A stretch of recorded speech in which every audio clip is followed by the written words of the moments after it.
Vin Diesel has spent over 2 decades driving the most famous fictional garage in movie history. Dodge Chargers, Chevelles, hypercars that fly between skyscrapers. But somewhere away from the cameras, away from the stunt coordinators and the CGI explosions, there's a real garage. A private one. And what's parked inside, it tells a very different story than the one you see on screen. One that mixes muscle car obsession, quiet grief, and a few choices that don't make sense until you understand the man behind them. This isn't a movie prop list. This is what Vin Diesel actually collects when nobody's watching. Let's open the doors. Before the world knew him as Dominic Toretto, he was Mark Sinclair, born in Alameda County, California, and raised in Manhattan's Greenwich Village by a working-class family. He wasn't handed a career.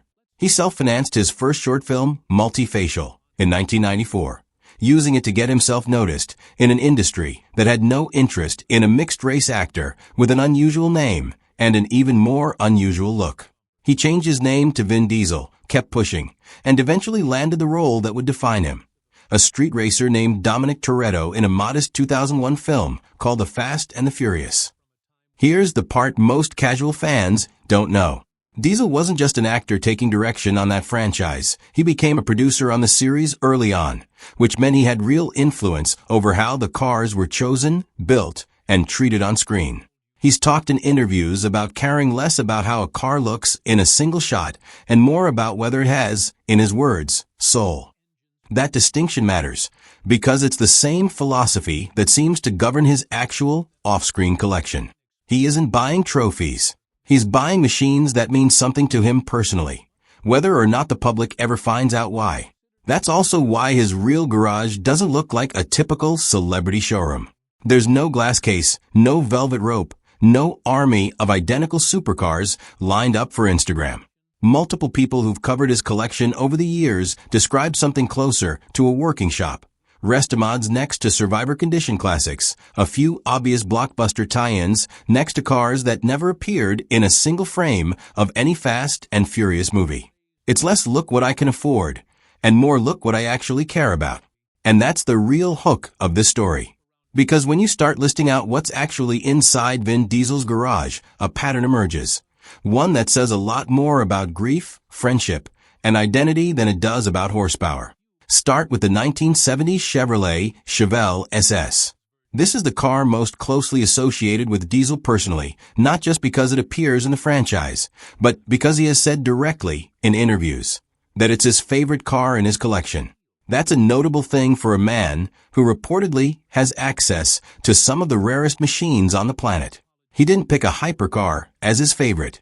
He picked a muscle car from 1970 with a big block V8, real weight, and zero pretense. The Chevelle SS wasn't just a movie prop that happened to look good under studio lighting.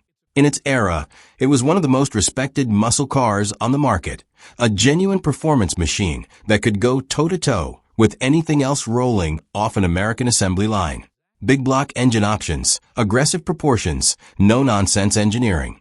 It's a kind of car that rewards someone who actually understands what's happening under the hood, not just someone chasing a badge.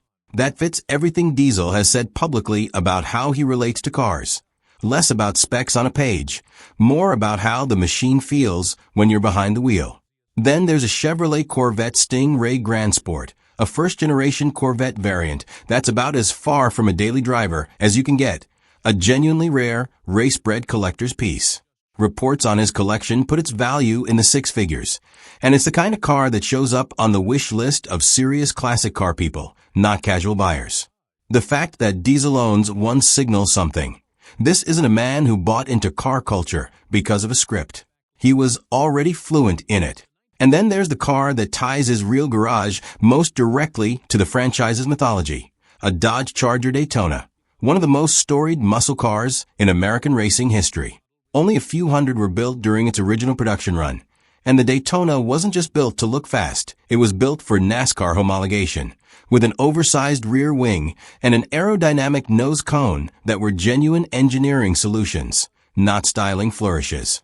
It's a car that changed motorsport, got partially regulated out of existence because it was too dominant, and now exists mostly in the hands of serious collectors. Diesel reportedly has one in his personal collection, and it's considered among the most valuable pieces he owns.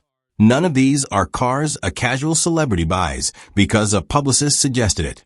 These are the choices of someone who actually studied this world before he ever played a character who lived in it. This is where Vin Diesel's real garage stops looking like a highlight reel and starts looking like an actual person's life. Take the Pontiac Bonneville, a full-size American sedan from a classic era. Not fast in the way a Charger is fast, not flashy in the way a hypercar is flashy. It's a car built for presence. Long, wide, heavy, dripping in chrome. The kind of vehicle that dominated American driveways in an era when luxury meant space and comfort more than lap times. It's not the kind of car you'd guess belongs to an action star known for high-speed chase scenes. But that's exactly the point. Diesel's ownership of a car like this says he's not just collecting things that reinforce his on-screen image. He's collecting things he genuinely likes. Then there's a 1993 Mazda RX-7, the only Japanese car reported in his personal collection, and a genuinely interesting choice. The RX-7 runs on a rotary engine, a completely different design philosophy from the big American V8s that dominate the rest of his garage. Rotary engines don't use pistons in the traditional sense. They spin, they rev differently, they sound different, and they reward an entirely different kind of driving.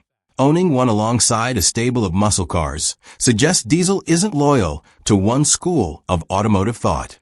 He respects engineering wherever he finds it, American brute force or Japanese precision. It doesn't seem to matter to him as long as the car has character.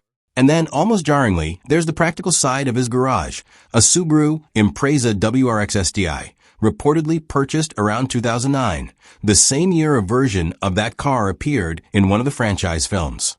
It's a genuinely good, all-weather performance car, quick, capable, and far less conspicuous than anything else he owns. There's also a BMW M5 from the film series era, a car Diesel reportedly kept after production wrapped, priced in the range of ordinary luxury sedans rather than exotic hypercar territory. These aren't the cars people expect a fast and furious star to drive to the grocery store. But that's exactly what they're for: low-key, comfortable, reliable transportation for a man who spends most of his public life anything but low-key. Maybe the most human item in the entire collection is the Mercedes-Benz Sprinter van, custom outfitted with a full entertainment setup, refrigerator, and premium seating. Reportedly gifted to Diesel by his longtime co-star and friend Tyrese Gibson. It's not rare. It's not fast. It's not going to appear on anyone's most valuable celebrity cars list. But it's a kind of gift that only makes sense between people who actually know each other. A birthday present built for long shooting days, road trips, and time with his kids, not for the cameras. Taken together, this side of the garage tells you something the muscle cars can't. Underneath the racing scenes and box office numbers, there's a guy who needed a practical car to get around and a comfortable van to travel with his family. It's the least Hollywood part of the whole story, and it might be the most revealing. No conversation about Vin Diesel's garage is complete without addressing the Lykan Hypersport, the car that made headlines when it appeared soaring between towers in Furious 7. Only 7 were ever built by the Lebanese manufacturer W Motors, and depending on which report you read, it's priced anywhere from $3.40 to $3.80 million, making it one of the most expensive production cars ever built. Its specs alone are staggering. A twin-turbo flat-six engine producing roughly 780 horsepower, a top speed north of 240 miles per hour, and, famously, the option of headlights embedded with diamonds. Here's where the story gets genuinely interesting instead of just impressive. Sources disagree on whether Diesel actually owns one. Several outlets have reported it as part of his personal collection. Others have specifically pushed back, citing industry reporting that suggests the ownership claim may be more myth than fact, that he was never actually photographed with a personal Lykan outside of the film production.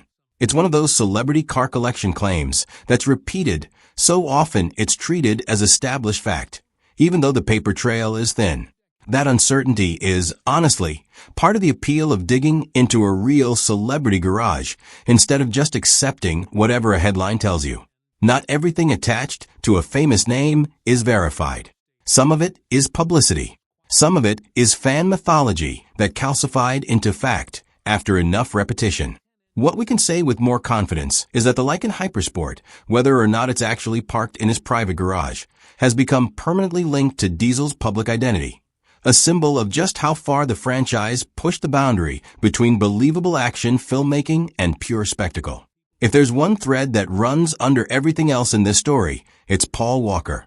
Walker and Diesel worked together for well over a decade, starting with the original The Fast and the Furious in 2001. On screen, their characters, Dominic Toretto and Brian O'Connor, built a friendship out of mutual respect and a shared obsession with cars. Off-screen, by every account from people who worked with them, that chemistry wasn't manufactured. It was real. Diesel has referred to Walker as his brother in interviews, and that word wasn't chosen casually. When Walker died in a car accident in November 2013, in the middle of production on Furious 7, it reshaped the franchise.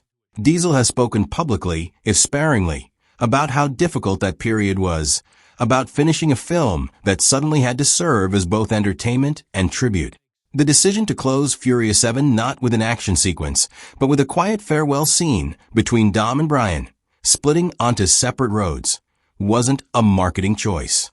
It was, by nearly every account, a genuine goodbye.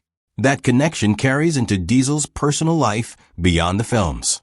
He's spoken about being close to Walker's family, and he named one of his own children Pauline, a clear tribute. He's also publicly described his bond with Walker's daughter, Meadow, as one he takes seriously. The 1994 Toyota Supra sits at the center of this. It's the car Walker's character rebuilds and gives to Dom in the very first film, the vehicle that essentially kicks off their entire on-screen partnership. Reports on Diesel's real garage differ on the details. Some suggest he owns a Supra of his own, separate from the production cars. Others note that the most historically significant Supra from the original film actually belonged to Walker's estate and was auctioned off publicly for over $500,000, a staggering number for a car that originally retailed for a fraction of that. Whichever version is accurate, the Supra's presence in this story isn't really about which garage it's physically parked in. It's about what it represents. A friendship that started with a fictional car swap and turned into one of the most talked about real bonds in Hollywood. Strip away the horsepower numbers and the auction prices, and what's left is a pretty consistent picture. Vin Diesel doesn't collect cars the way a lot of wealthy celebrities do, as pure status symbols, rotated in and out based on trend. The reporting on his collection, inconsistent as it sometimes is, keeps landing on the same handful of themes. American muscle he genuinely understands, a rare Japanese outlier that shows he respects engineering outside his comfort zone, a couple of unglamorous daily drivers that suggest he still needs to just get around like anyone else, and at least one car, the Supra, that's inseparable from the memory of his closest collaborator and friend. It's worth being honest about the limits of what we actually know here. Celebrity car collections are some of the most rumor-heavy corners of entertainment journalism. Stories get repeated, exaggerated, and occasionally invented outright, then treated as fact because enough outlets ran with the same claim. Some of what circulates about Diesel's garage, like the Lykan Hypersport, is genuinely disputed.